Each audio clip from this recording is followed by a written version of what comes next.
coming. I'm Barbara Scott. I get the pleasure of serving as the CEO of Aspire Indiana Health. And so I get the honor of acknowledging people who all had a part, probably all of you, in making this grand opening possible today. So I'm just going to start right off the top with that, because we could do 45 minutes of acknowledgement. So I'm going to roll through those really quickly. And I want to first thank the nuts and bolts of the folks who made this happen. So I got to recognize my board members. They get really shy when I mention them, so I'm going to find them. So Mike Collette, Dwayne Hoke, two of our lovely board members. John Demery, longstanding board member as well. I want to thank you all for approving the purchase of this building. Because without you, we wouldn't have even been able to do that. So then I have to turn to the staff. Now I'm not going to name you, because when I name them, they think they're in trouble. But I want you to raise your hand if you are a staff person, whether you do direct service to any of the clients we serve, or you're on our maintenance team, or our facilities team, or the front desk. Please raise your hand and everyone look around to see the Aspire staff. You're even afraid to raise your hand. I've got to thank you and really call attention to those who worked most closely with the construction firm and our project management firm and our architect firm. So David Wildman and Brian McCarthy. He's got an Aspire hat on. I don't even know if he was there. There he is. So these folks worked really closely with our TechNet, Greg Lewis, who is vice president with our TechNet. Thank you, Greg. We have him on retainer now. This is like the third project we've done together. Skender, they're fairly new, I think, a couple years in the Indianapolis area. So Brian and his team, they have Skender shirts on. There they are. They are a hoot. Do not leave here without talking to them. Really appreciate all that you did on behalf of this project. Keeping it on schedule. And the one who helped with that was Sean Malloy from Colliers. Where's he at? I should have made you all line up. Thank you, Sean. So I want to, and apologies first if I've forgotten anybody. And if that really matters to you, walk up to the mic and we'll introduce you. Oh, Lauren Rodriguez from the city. I see you. You were the next I wanted to acknowledge. I'm glad you're here. We're going to talk a little bit about Aspire's relationship with the city. It's been wonderful to be blossoming over the last couple of years, so thank you. We also have so those of you who know me personally know that this kind of gig does not make me nervous, but I got to tell you, we have some really important people here, so I'm a little nervous about that. And it starts with the city county councilors. I don't know if you know about that, but mental health centers have to go before the city councilors every year explaining what we do. They can be very intimidating.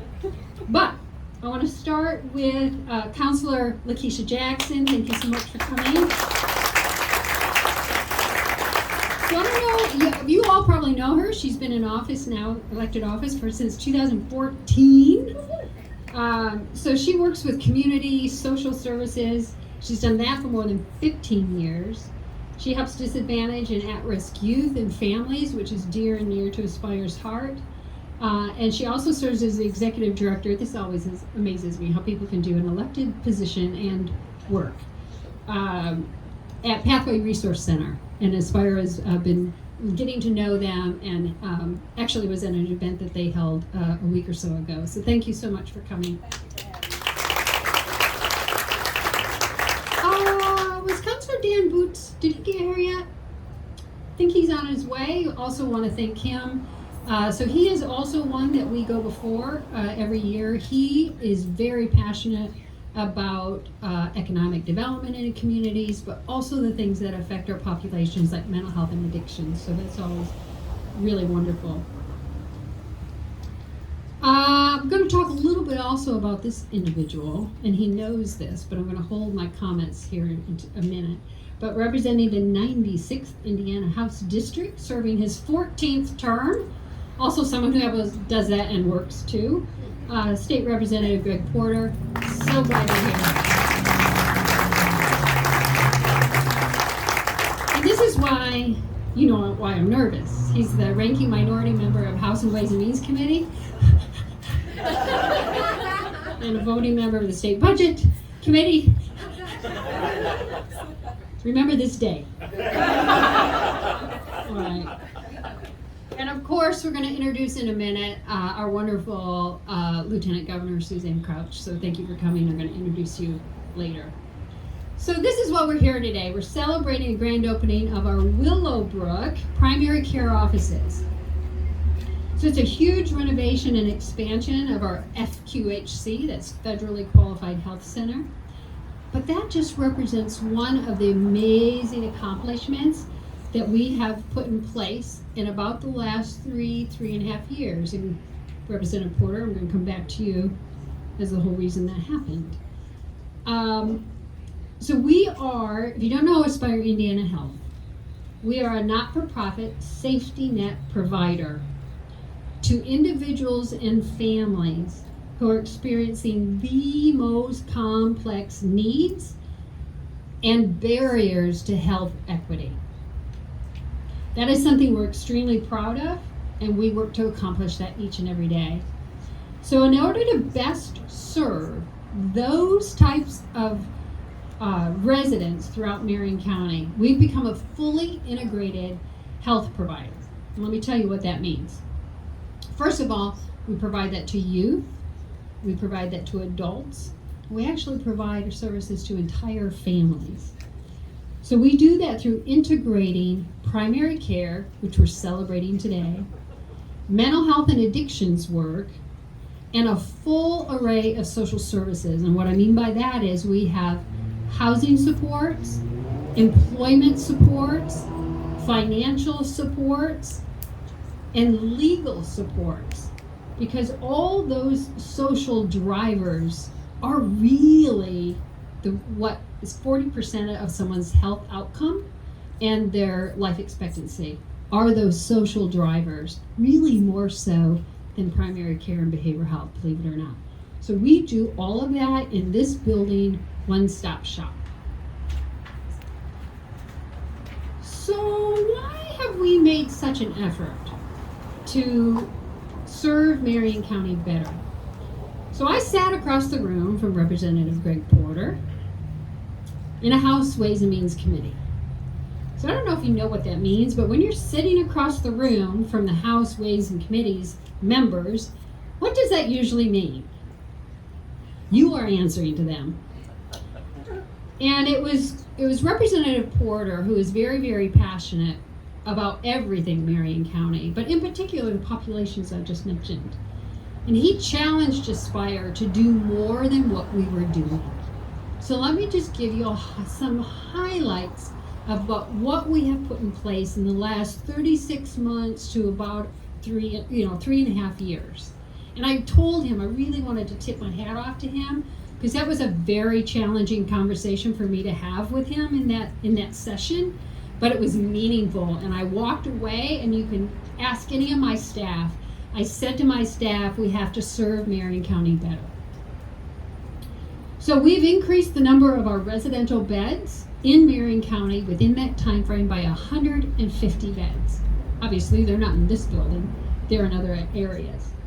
We've increased our square footage of our buildings through either acquisition, like we did with this building, lease, or renovation, get this, by over 85,000 square feet.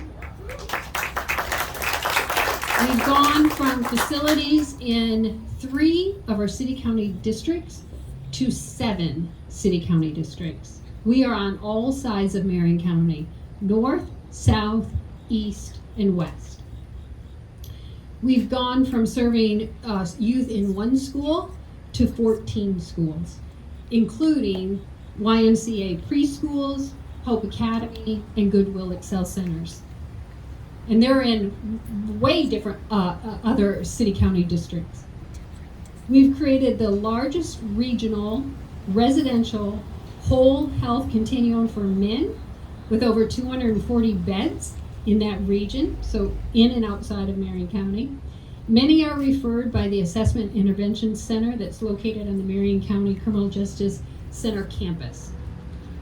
We have participated in a unique project with the city. We're very, very honored to be asked to do that. This was during COVID. There's a 13-month window of time that we helped them utilize. We utilized a person-centered, housing-focused engagement approach.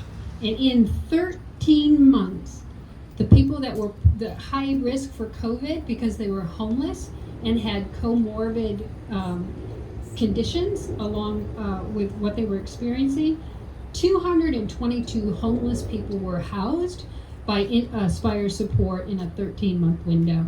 And we wouldn't have been able to do that if the city didn't ask us to partner with them. So we're just getting started. We have a lot of promising projects as well. No pressure, Lauren, to make this happen. But maybe there's a mobile clinic in our future. Maybe we can help with the low barrier shelter here in the city in the future. I have her because I'm making a promise that we'll do that. As well as partnering with other housing developments. We do a really good job when we provide the social and treatment supports to a housing project. So those are just some things we have in place. So thank you for being here and acknowledging Representative Porter, all we've done in the last 3 years. He's smiling. We got a letter from Congressman Andre Carson. So if any of you follow what he supports in the legislature, he supports federally qualified health centers. He could not be here today, but he did send a letter. I'm going to introduce you and ask Dr. Gina Forrest. Dr. Gina Forrest is Aspire's Chief Culture Officer. And the reason why I wanted to call her out is that's a new position for us. But it's not only about internal and making us a more inclusive culture internally, but it's also outreaching to our communities. And because remember, I just said, our origins and our mission are people who are experiencing health inequities. So Dr. Gina, would you come up and read that letter? Good morning, everyone. Thank you so much for being here. This is so exciting. This is the letter from Congressman Carson. Greetings, friends. I'm pleased to welcome you to the open house for Aspire Indiana Health's newly renovated federally qualified health center. I regret previously scheduled commitments prevent me from being in attendance. Healthcare is a right, yet we know many individuals in our community do not have the access to the consistent and high quality care they deserve. FQHCs help ensure our most vulnerable and underserved neighbors can receive these vital services.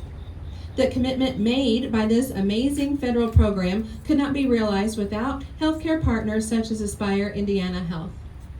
On behalf of the 7th Congressional District of Indiana, I thank Aspire Indiana Health and all in attendance today for your commitment to providing essential health services to all Hoosiers. As your representative in Congress, I will continue to support FQHCs and other legislative measures to increase access to quality, affordable health care. Please do not hesitate to contact my office if I can ever be of assistance in this important work. Thank you. I'm really thrilled with that letter. Representative Carson has actually personally visited every single FQHC in Marion County, and there's a lot of us. And so he's looking forward to being able to come here in person and visit us as well. We've been an FQHC in Marion County now for about 5 years, going on 6 years, I think. So we're one of the newer ones. It's wonderful to have a federal advocate, obviously supporting what we do, but it's absolutely equally wonderful to have someone within our state. So as you all know, Lieutenant Governor Suzanne Crouch, thank you again for being here. She's got multiple duties, including the constitutional authority as the president of the Indiana Senate. Well, there's a big hat to wear. She has an expansive portfolio of statutory oversight over multiple departments, many of which Aspire interacts with very routinely, including the Indiana Housing and Community Development Authority, or what we know as IHCDA, Office of Community and Rural Affairs. Additionally, she chairs multiple task force and commissions, but including those that are the heart of Aspire, including the Roundtable on Mental Health, the Intellectual and Developmental Disabilities Task Force. These are critically important to Aspire. Her office even oversees other initiatives like the Next Level Connections Broadband Grant Program, another critical aspect to healthcare access for our populations with complex needs. So with that, I am going to ask Lieutenant Suzanne Crouch to come and give a couple words. I just love that we have support for our FQHC side and here in our state for the mental health services that we provide. So, Lieutenant? Thank you. It's wonderful to be here with you all. And thank you for the invitation to share this really important day with you.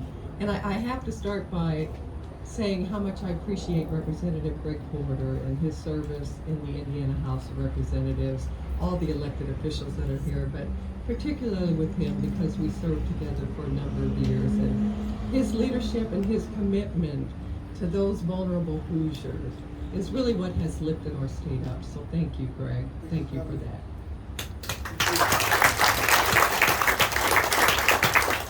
You know, it's great to be here for the ribbon cutting for this fully integrated community mental health center, and I want to touch more upon mental health. I know we're here to celebrate the primary health care, but I would like to touch a little on the mental health that you provide for Hoosiers.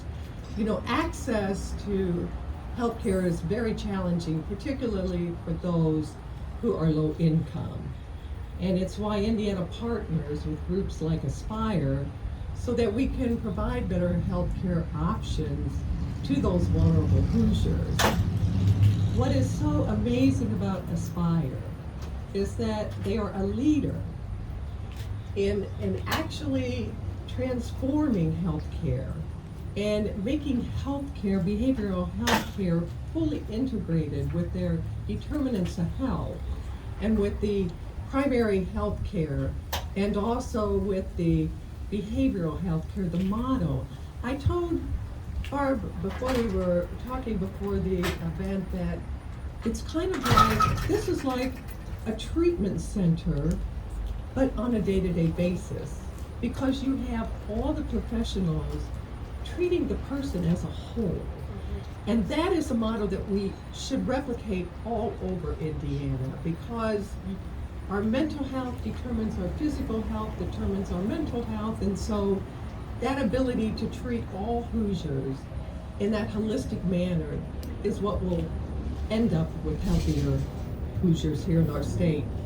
The reason I am so passionate about mental health is really a personal reason. After the 2020 election, Governor Holcomb and I were talking about what we wanted to focus on over the next 4 years above and beyond our normal duties and responsibilities. And I told him for me it was mental health and addiction, because the human cost of this pandemic is huge, and it's going to continue to grow for years to come. And not just the cost to our families, but the cost to our workforce and the cost to our budgets, whether we're in the public or the private sector. I travel the state, I've been to all 92 counties many times, and in talking to teachers and Boy Scout, Girl Scout leaders, anyone that deals with young people, they will share that the amount of panic, anxiety, depression, suicide ideation, acting on suicide and self-harm is greater than they've ever seen among our young people. And that is the future of Indiana. Before COVID, 1 out of 5 Hoosiers struggled with mental health or addiction. And we all know Hoosiers that have faced those challenges. You deal with them every day. And sometimes they're our own family members.